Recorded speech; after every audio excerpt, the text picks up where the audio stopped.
नमस्कार। एक बार फिर से आप सभी का बहुत बहुत स्वागत है परीक्षा वर्ल्ड के इस यूट्यूब चैनल में। दोस्तों, हम जो एसएससी जीडी 2021 के लिए जीके जीएस की मोस्ट एक्सपेक्टेड एमसीक्यूज़ की सीरीज चला रहे हैं, उसका जो भाग 4 है उसको आज हम कंप्लीट करेंगे। तो चलिए वीडियो को शुरू करते हैं और देख लेते हैं कि आज का हमारा जो भाग 4 है इसमें हमने कौन कौन से महत्वपूर्ण प्रश्नों को सम्मिलित किया हुआ है। तो चलिए वीडियो को शुरू करते हैं। पहला प्रश्न आपकी स्क्रीन पर, जो कि काफ़ी इंपॉर्टेंट प्रश्न है, लाठी क्लब की स्थापना किसके द्वारा की गई थी। सुपर इंपॉर्टेंट प्रश्न। तो लाठी क्लब की स्थापना किसके द्वारा की गई थी, तो राइट आंसर आपको हो जाएगा बाल गंगाधर तिलक के द्वारा जो है लाठी क्लब की स्थापना की गई थी। इनके बारे में आपको याद रखना है, बाल गंगाधर तिलक। तो पहले प्रश्न का राइट आंसर हमारा क्या हो जाएगा, बाल गंगाधर तिलक के द्वारा जो है लाठी क्लब की स्थापना की गई थी। इसके अलावा कुछ इंपॉर्टेंट फैक्ट और पॉइंट जो बाल गंगाधर तिलक से रिलेटेड बन सकते हैं उनको मैं आपको बताने जा रहा हूं, उनको आप नोट डाउन कर लीजिएगा। आपके एग्जाम में यहाँ से प्रश्न देखने को मिल सकता है। तो पहली चीज़ आप याद रखिएगा, बाल गंगाधर तिलक को किस नाम से जाना जाता, तो लोकमान्य के नाम से बाल गंगाधर तिलक को जाना जाता था। यह फैक्ट पहला आपको याद रखना है। इनकी मृत्यु कब हुई थी ये जान लीजिए आप। इनकी मृत्यु हुई थी असहयोग आंदोलन जिस दिन शुरू हुआ था, 1 अगस्त 1920 को, जिस दिन असहयोग आंदोलन की शुरुआत हुई थी, इसी दिन बाल गंगाधर तिलक की मृत्यु हो गई थी। तो आप इसे ध्यान दीजिएगा। इसके अलावा जो बाल गंगाधर तिलक थे, इन्होंने अखाड़ा की स्थापना की थी, लाठी क्लब की स्थापना की थी। तो आप इसे ध्यान दीजिएगा।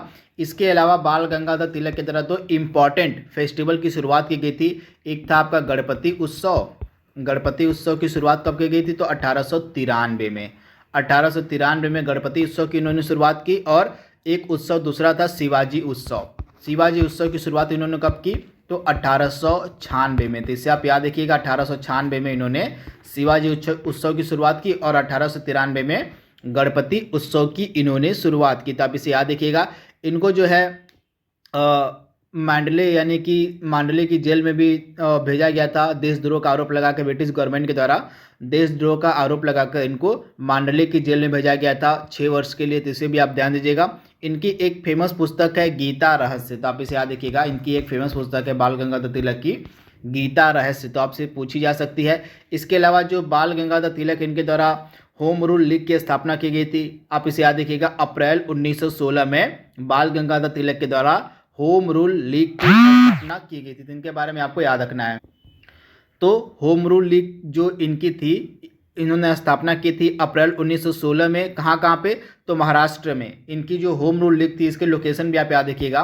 इनकी बाल गंगाधर तिलक की जो होम रूल लीग थी, जो अप्रैल 1916 में स्थापित की गई थी, इसका एरिया कौन कौन सा था, तो महाराष्ट्र में मुंबई को आप छोड़ दीजिएगा, मुंबई को छोड़ के बाकी जो आपका एरिया था वहाँ पे इनकी होम रूल लीग काम करती थी, सिवाय मुंबई के। इसके अलावा कर्नाटक में इनकी होम रूल लीग थी।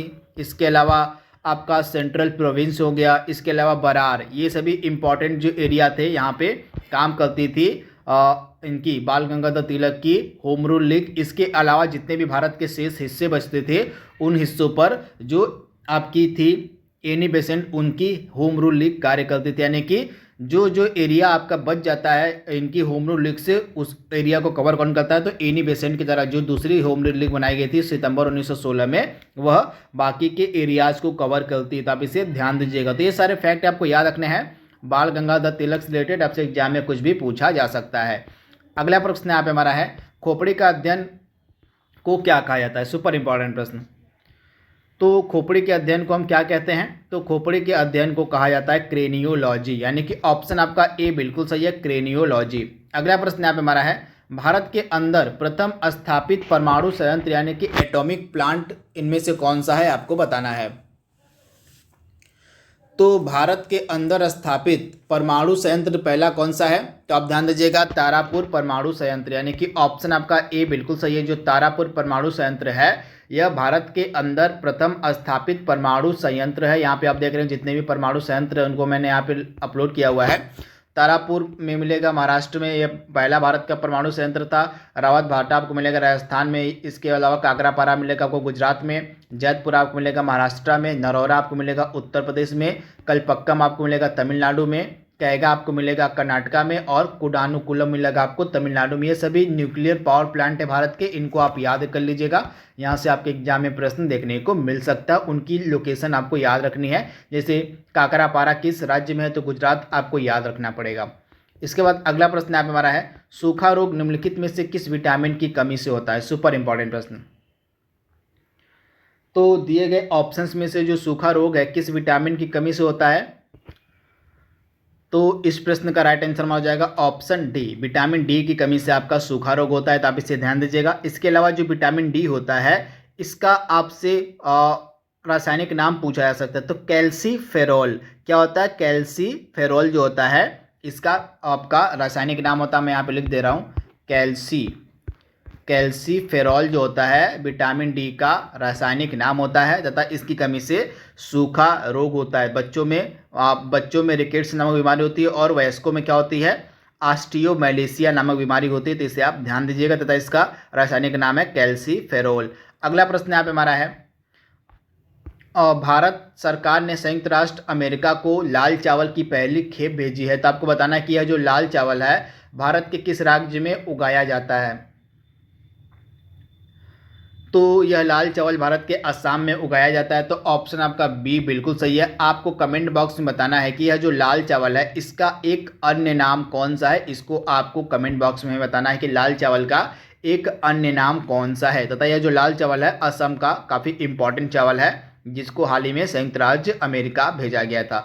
इसके बाद अगला प्रश्न यहाँ पे हमारा है, निम्नलिखित में से कौन सा भारत का पहला सौर ऊर्जा से संचालित हवाई अड्डा था? पहला, तो यह था आपका पुडुचेरी हवाई अड्डा। तो ऑप्शन आपका जो डी है बिल्कुल सही हो जाएगा। यहाँ पे आप देख रहे हैं अक्टूबर 2020 में पुडुचेरी हवाई अड्डा पूर्णतः सौर ऊर्जा से संचालित भारत विमानपत्तन प्राधिकरण यानी कि AII का पहला हवाई अड्डा बना था, तो इसके बारे में आपको याद रखना है, पुडुचेरी हवाई अड्डा है, राइट आंसर हो जाएगा। अगला प्रश्न यहाँ पे हमारा है, निम्नलिखित में से किस कांच का उपयोग जो है उच्च किस्म के बर्तन बनाने में किया जाता है? काफ़ी इंपॉर्टेंट प्रश्न है। तो इसमें से उच्च किस्म के बर्तन बनाने में किस कांच का हम उपयोग करते हैं? तो इस प्रश्न का राइट आंसर हमारा हो जाएगा पायरेक्स कांच जो होता है, इसका इस्तेमाल उच्च किस्म के बर्तन बनाने में किया जाता है, तो राइट आंसर आपका हो जाएगा ऑप्शन बी।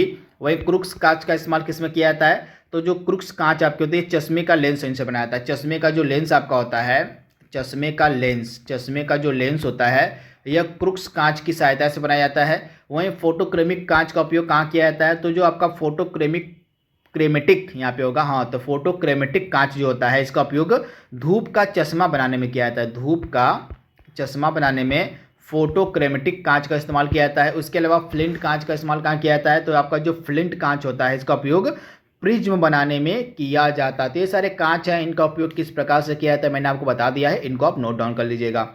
आपको बताना है कि जो संयुक्त राष्ट्र महासभा है इसके द्वारा 2023 का वर्ष जो है किस फसल को अंतर्राष्ट्रीय घोषित किया गया, आपको बताना है।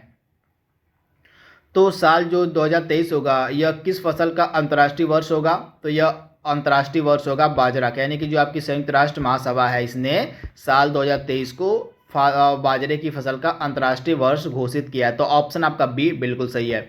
अगला प्रश्न यहाँ पे हमारा है, इनमें से कौन से गुप्त शासक ने लिच्छवी वंश की राजकुमारी से विवाह किया? सुपर इंपॉर्टेंट प्रश्न। तो इस प्रश्न का राइट आंसर हमारा हो जाएगा चंद्रगुप्त प्रथम। ऑप्शन आपका जो बी है बिल्कुल सही हो जाएगा। जो चंद्रगुप्त प्रथम था इसने लिच्छवी राजकुमारी कुमार देवी से विवाह किया था, तो ऑप्शन आपका जो बी है बिल्कुल सही हो जाएगा। लिच्छवी राजकुमारी जो कुमार देवी थी इसी से विवाह किया था आपके चंद्रगुप्त प्रथम ने, तो आप इसे ध्यान दीजिएगा। अगला प्रश्न यहाँ पे हमारा है, इनमें से आगरा शहर की स्थापना किसने करवाई थी? तो आगरा शहर आपका बसाया गया था सिकंदर लोदी के द्वारा। ऑप्शन आपका ए बिल्कुल सही है, सिकंदर लोदी। अगला प्रश्न यहाँ पे हमारा है, और क्रिकेट के तीनों फॉर्मेट में सबसे कम उम्र में डेब्यू करने वाली पहली भारतीय महिला कौन बनी है? तो पहली भारतीय महिला बनी है सैफाली वर्मा, यानी कि ऑप्शन आपका ए बिल्कुल सही है, सैफाली वर्मा। अगला प्रश्न यहाँ पे हमारा है, ट्रेन के डिब्बों को साफ करने के लिए अल्ट्रा वायलेट यानी कि पराबैंगनी किरणों का उपयोग करने वाला भारत का पहला मेट्रो कौन सा है? तो ट्रेन के डिब्बों को साफ करने के लिए पराबैंगनी किरणों का उपयोग करने वाला देश का पहला मेट्रो बना है लखनऊ मेट्रो, यानी कि ऑप्शन आपका बी बिल्कुल सही है, लखनऊ मेट्रो। अगला प्रश्न यहाँ पे हमारा है, चीनी यात्री फाहियान किसके शासनकाल में भारत आया था?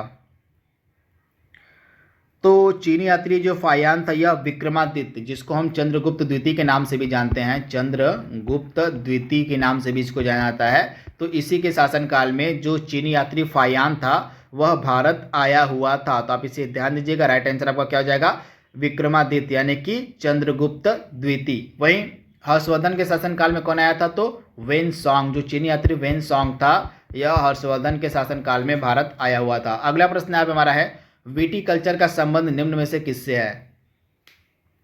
तो आपका जो विटीकल्चर है इसका संबंध किससे है, तो विटीकल्चर का संबंध आपका हो जाएगा अंगूर से, यानी कि ऑप्शन आपका डी बिल्कुल सही है, अंगूर उत्पादन से। अगला प्रश्न यहाँ पे हमारा है, निम्न में से किस भवन में ब्रिटेन की महारानी रहती हैं, आपको बताना है। काफ़ी इंपॉर्टेंट प्रश्न है। तो ब्रिटेन की महारानी जहाँ रहती हैं उस भवन को हम क्या कहते हैं, तो उस भवन को हम कहते हैं बकिंगम पैलेस। आप ध्यान दीजिएगा, एग्जाम में आपसे पूछा जा सकता है। तो ब्रिटेन की जो महारानी होती हैं वो कहाँ पे रहती हैं, तो बकिंगम पैलेस में रहती हैं। तो ऑप्शन आपका बी बिल्कुल सही है। वहीं 10 डाउन स्ट्रीट में कौन रहता है, तो 10 डाउनिंग स्ट्रीट में आपके रहते हैं ब्रिटेन के प्रधानमंत्री, यानी कि ब्रिटेन का प्रधानमंत्री कहाँ रहता है, तो 10 डाउनिंग स्ट्रीट में ब्रिटेन का प्रधानमंत्री रहता है। और ब्रिटेन की जो महारानी होती हैं वो बकिंगम पैलेस में रहती हैं। तो आप इसे ध्यान दीजिएगा। वहीं व्हाइट हाउस में कौन रहता है, तो अमेरिका का जो राष्ट्रपति होता है वह व्हाइट हाउस में रहता है। और 7 लोक कल्याण मार्ग में कौन रहता है, तो 7 लोक कल्याण मार्ग पे रहते हैं भारत के प्रधानमंत्री। तो ये सभी इंपॉर्टेंट पद हैं तथा उनका जो निवास स्थान है मैंने आपको बता दिया, इनको आप नोट डाउन कर लीजिएगा। इसके बाद यहाँ पे बताना कि जो 49वीं समांतर रेखा है किन दो देशों के मध्य खींची गई है। तो 49वीं समांतर रेखा आपको मिलेगी यूएसए और कनाडा के मध्य, यानी कि ऑप्शन आपका जो बी है बिल्कुल सही हो जाएगा, यूएसए और कनाडा के मध्य आपको मिलेगी 49वीं समांतर रेखा। तो ऑप्शन आपका बी बिल्कुल सही है। वहीं जर्मनी और फ्रांस के मध्य कौन सी रेखा है, तो मैग्नी नॉट जो रेखा है यह जर्मनी और फ्रांस के मध्य आपको मिलेगी। तो आप इसे ध्यान दीजिएगा। वहीं उत्तर कोरिया और दक्षिण कोरिया के मध्य कौन सी रेखा है, तो 38वीं समांतर रेखा। 38वीं जो समांतर रेखा है वह उत्तर कोरिया और दक्षिण कोरिया के मध्य है। वहीं भारत और चीन के मध्य आपको मिलेगी मैकमोहन रेखा। तो इनके बारे में आपको याद रखना है। अगला प्रश्न यहाँ पे हमारा है, ओलंपिक खेलों का आयोजन सर्वप्रथम बार कहाँ पर किया गया था, आपको बताना है। सुपर इंपॉर्टेंट प्रश्न। तो सर्वप्रथम बार ओलंपिक खेलों का आयोजन कहाँ पर किया गया था, तो यूनान में। ऑप्शन आपका क्या सही हो जाएगा, ऑप्शन आपका जो ए है बिल्कुल सही हो जाएगा। सर्वप्रथम बार ओलंपिक खेलों का जो आयोजन था यह यूनान में किया गया था। तो आप इसे ध्यान दीजिएगा, ऑप्शन आपका जो ए है बिल्कुल सही हो जाएगा। इसके बाद निम्नलिखित में से किस खिलाड़ी का उपनाम ब्लैक पर्ल है। काफ़ी इंपॉर्टेंट प्रश्न है। जीके के प्रश्न आपसे एग्जाम में पूछे जाएंगे, स्टैटिक जीके के, इसीलिए मैंने प्रश्नों को सम्मिलित यहाँ पे किया हुआ है। तो ब्राज़ील के स्टार फुटबॉलर थे आपके पेले, यानी कि ऑप्शन आपका ए बिल्कुल सही हो जाएगा। जो ब्राज़ील के स्टार फुटबॉलर थे पेले, इनको ब्लैक पर्ल के नाम से भी जाना जाता है। तो ऑप्शन आपका ए बिल्कुल सही हो जाएगा। वहीं पीटी उषा को किस नाम से हम जानते हैं, तो पीटी उषा को उड़न परी कहा जाता है। उड़न परी के नाम से पीटी उषा को जाना जाता है। वहीं माइकल फेल्प्स को किस नाम से हम जानते हैं, तो माइकल फेल्प्स का नाम है फ्लाइंग फिश। वहीं हम पेस और भूपति का क्या उपनाम है, तो पेस और भूपति को कहा जाता है, पेस और जो भूपति हैं इनको हम कहते हैं इंडियन एक्सप्रेस। तो इन सभी के बारे में आपको याद रखना, पेस और भूपति को इंडियन एक्सप्रेस कहते हैं। अगला प्रश्न यहाँ पे हमारा है, और इंटरनेशनल टेबल टेनिस फेडरेशन का मुख्यालय आपसे पूछा जा रहा है। तो इंटरनेशनल जो टेबल टेनिस फेडरेशन है इसका हेडक्वार्टर आपको मिलेगा लुसाने शहर में, जो कि स्विट्जरलैंड में है। तो स्विट्जरलैंड का जो लुसाने है यहीं पे आपको मिलेगा किसका हेडक्वार्टर, तो इंटरनेशनल टेबल टेनिस फेडरेशन का। तो आप इसे ध्यान दीजिएगा, वेरी वेरी इंपॉर्टेंट। वहीं दुबई में किसका हेडक्वार्टर है, तो दुबई में आपको मिलेगा आईसीसी का हेडक्वार्टर।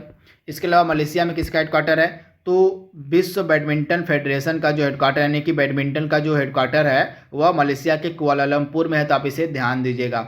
इसके बाद अगला प्रश्न यहाँ पे हमारा है, मूल संविधान में कुल कितनी अनुसूचियां थी। तो जब हमारा मूल संविधान बना था तो उस समय टोटल 8 अनुसूचियां थी, लेकिन वर्तमान में टोटल 12 अनुसूचियां भारतीय संविधान में है। तो आप इसे ध्यान दीजिएगा। अगला प्रश्न यहाँ पे हमारा है, विश्व का पहला हृदय प्रत्यारोपण किसके द्वारा किया गया था। तो विश्व का पहला हृदय प्रत्यारोपण आपका किया गया था क्रिश्चियन बर्नार्ड के द्वारा, यानी कि ऑप्शन आपका सी बिल्कुल सही है। क्रिश्चियन बर्नार्ड के द्वारा जो है विश्व का पहला हृदय प्रत्यारोपण किया गया था। तो ऑप्शन आपका सी बिल्कुल सही है। इंदिरा गांधी के द्वारा जो निम्न में से किस वर्ष राष्ट्रीय आपातकाल लगाया गया था, आपको बताना है।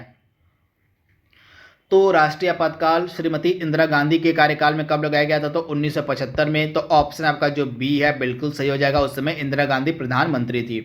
अगला प्रश्न यहाँ पे हमारा है, मुगल साम्राज्य की नींव किसके द्वारा रखी गई थी? आपको बताना है। तो मुगल साम्राज्य की नींव रखी थी बाबर ने 1526 में। तो ऑप्शन आपका जो ए है बिल्कुल सही जाएगा। बाबर ने पानीपत के प्रथम युद्ध में, आप ध्यान दीजिएगा, पानीपत का जो प्रथम युद्ध हुआ था इब्राहिम लोदी और बाबर के मध्य कब हुआ था? तो 1526 में। इसी पानीपत के प्रथम युद्ध में इब्राहिम लोदी को हराने के बाद जो बाबर था उसने मुगल साम्राज्य की नींव रखी थी। तो ऑप्शन आपका ए बिल्कुल सही है। आज का लास्ट प्रश्न यहाँ पे हमारा है, यूएनईपी यानी कि संयुक्त राष्ट्र पर्यावरण कार्यक्रम का हेडक्वार्टर कहाँ पर है? तो संयुक्त राष्ट्र पर्यावरण कार्यक्रम का हेडक्वार्टर आपको मिलेगा नैरोबी में। आप इसे याद रखिएगा, केन्या की राजधानी नैरोबी है, यहीं पे आपको मिलेगा यूएनईपी यानी कि संयुक्त राष्ट्र पर्यावरण कार्यक्रम का हेडक्वार्टर। तो आप इसे ध्यान दीजिएगा। वहीं रोम में किसका हेडक्वार्टर है? तो FAO यानी कि फूड एंड एग्रीकल्चर ऑर्गेनाइजेशन का हेडक्वार्टर रोम में है। द हेग में किसका हेडक्वार्टर है? अंतर्राष्ट्रीय न्यायालय का द हेग में है। गुड़गांव में आपको मिलेगा ISA इंटरनेशनल सोलर अलायंस का हेडक्वार्टर। तो इन सभी के बारे में आपको याद रखना है। तो दोस्तों ये हमारा मोस्ट एक्सपेक्टेड MCQs का पार्ट 4 था SSC GD के लिए। आई होप ये वीडियो आपको पसंद आएगा। तो आज के लिए बस इतना ही। Thank you, thanks for watching, thank you.